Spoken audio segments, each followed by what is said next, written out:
नमस्कार साथियों, स्वागत है आपका हमारे इस छोटे से परिवार में दिनचर्या विद मधु में। तो मैं मधु स्वागत करती हूँ आपके अपने YouTube चैनल दिनचर्या विद मधु में। हर हर महादेव दोस्तों। तो आज था बारिश का दिन, क्योंकि सुबह से ही ना बारिश हुई थी, जिस कारण से मैंने सारे के सारे चूल्हों को ढक कर के रख दिया था। और अभी ना बारिश ख़त्म हो गई थी, सुबह के तकरीबन 6:30 बज रहे होंगे। तो मैंने सारे के सारे पल्लियों को हटा दिया। मैंने ये पल्लियाँ इसलिए लगाती हूँ क्योंकि ऊपर से जो पानी गिरता है ना, उसका गड्ढा बन जाता है। तो मैंने सारे पल्लियों को हटा दिया। अब बारी आई हमारे झाड़ू लगाने की, और झाड़ू लगाना तो हमारे डेली के दिनचर्या में होता ही होता है। तो सबसे पहले तो हमने सारे में अच्छे से झाड़ू लगा लिया और फिर पूजा के लिए फूल तोड़ा। उसके बाद चली आई मैं चूल्हे की लिपाई करने।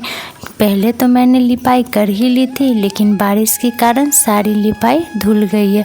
इसीलिए मैंने सोचा क्यों नहीं इसे दोबारा से ही लिपा जाए, क्योंकि बिना लिपी हुई चूल्हे पे खाना बनाना अच्छा नहीं माना जाता है हमारे यहाँ।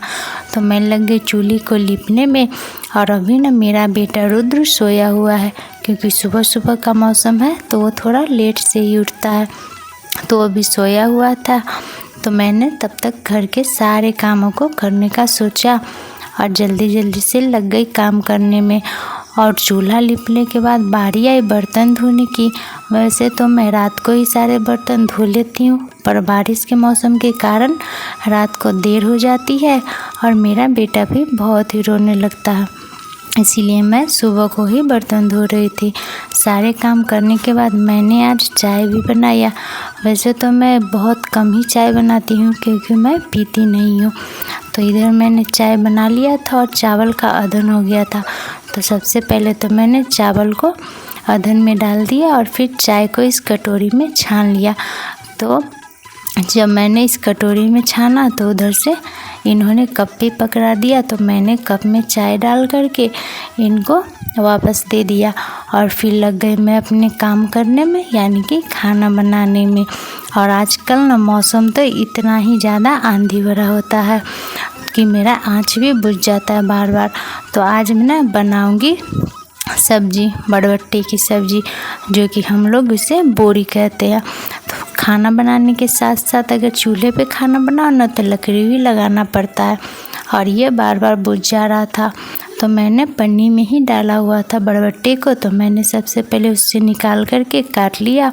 और तब तक मेरा चावल भी पक गया था, तो मैंने चावल पसा करके उसे अलग रख दिया था।